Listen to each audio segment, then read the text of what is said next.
What is up, you guys? It's your girl Cecilia and I'm back with another video today. As you can tell from the title, we're going to be talking about how to start your business in 2023. If you guys are new to my channel and you enjoy this type of content, be sure that you subscribe and hit the bell so you don't miss any more of my uploads, and let's get into how you can start your business. All right, the first thing you're going to want to do is pretty obvious, but you need to know what your business venture is, either the product, the service you're going to provide, or like what your vision is.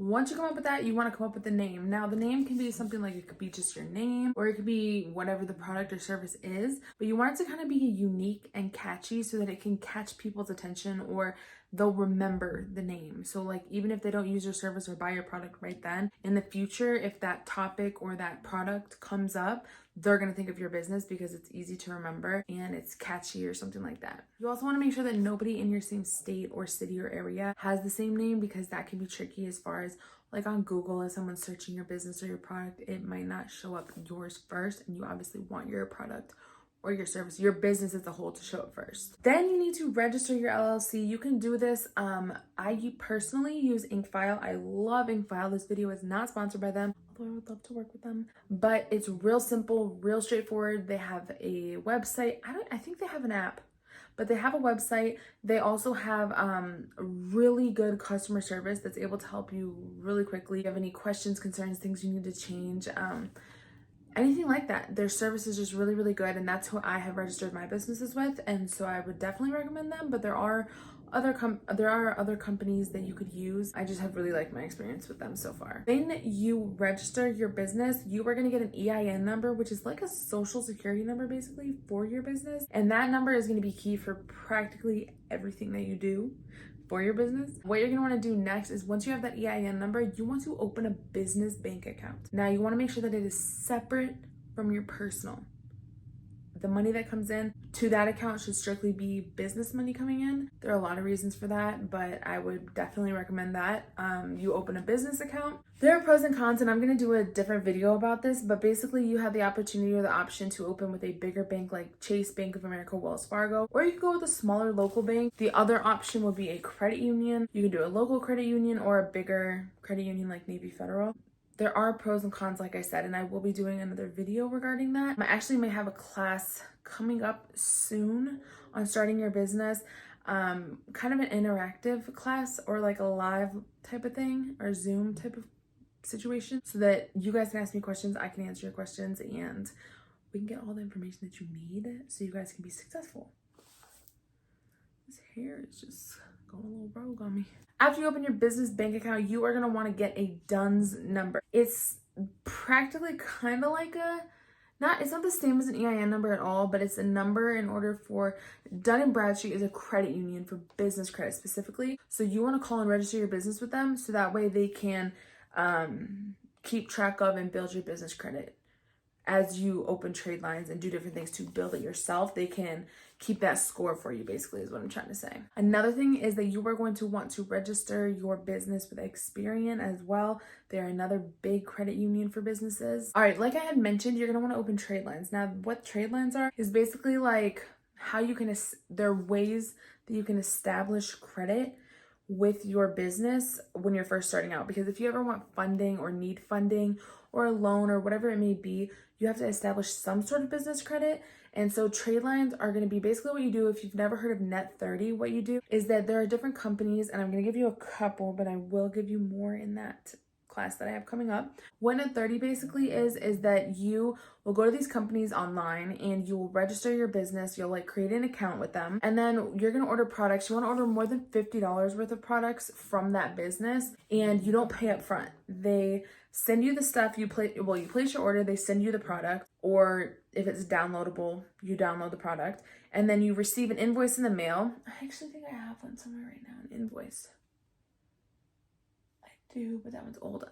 You get an invoice in the mail, and then you have 30 days, which is why it's called Net 30, to pay that bill. And that basically just shows that you are responsible with your money. You want to make sure that the trade lines that you open, each of them report to, like, you want to make sure somehow you're reporting to all three business bureaus. It's Equifax, Experian, and I think it's Equifax is one of the business ones.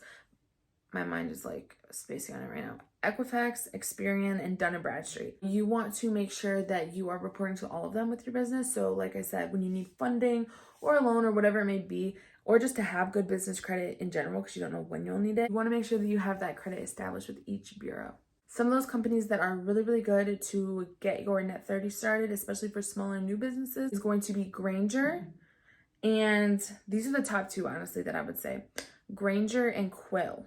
You can look up which bureaus, or I can give that information to you. Like I said, I'm going to be doing that class soon. But they do report to the credit bureaus, and they are really, really good with new businesses that don't have any credit established at all. Personally, I've used it. I've used Quill. I think I've used Granger, but I use Quill frequently. The next thing that we're going to talk about is taxes, because the IRS is not playing with you. So you want to make sure that you do your research, you get your background knowledge based on where you live, based on the laws in general. You want to make sure that you are, one, documenting all of the income that you make, but two, that you have all of your tax write-offs and everything prepared for tax season, which is very quickly approaching. Now, if you open your business right now, of course, you're going to report that in next year's taxes, but you still want to be prepared. Like, for instance, if you drive places or travel around in your car for your business, you can use apps such as like Mile IQ. They will track each trip that you make, and then you just open the app and swipe saying if it was business or personal, and then that tracks all of the mileage and gas and all that stuff. So that's a really good tip too. But you want to make sure that you have your tax together, and don't do what I did. First year in business, did not do any tax write-offs. When I tell you I have we got a 5-figure bill that we have to pay in taxes from the IRS. That shit was not fun. It's not fun because the IRS, they will make sure that those monthly payments come out. So yeah, those are my top tips on how you can start your business in 2023. If you guys have questions, drop it down below. If you guys are interested in my class that I have coming up, be sure you stay tuned and follow me on Instagram at allaboutcecilia, which will be linked in the description so that you guys can stay tuned for when I do drop my classes. I also have a lot of different digital products. I have a content calendar coming out. I have a regular planner coming out soon. I also have a 30-day worth of content list, basically. No matter what, it's pretty general as far as anybody can make that type of content. So stay tuned for that. Like I said, if you guys enjoy this type of content, be sure that you subscribe and hit the bell so you don't miss any more of my uploads. And I would really appreciate if you guys drop a comment. Let me know if you like this type of content. I was gonna say like this kind of comment. If you like this type of content, let me know below so that I can keep giving y'all the tea on the business aspect, because I want to see y'all win. I want us all to win. There are reasons that you're going to want to invest in gaining knowledge. I've done that. I think everybody at some point has to, but there's also a lot of free knowledge out there. So there's certain things I'm just willing to give y'all just so y'all can be successful. So stay tuned for my next video. Thank you guys so much for watching, and I'll see you next one. Bye.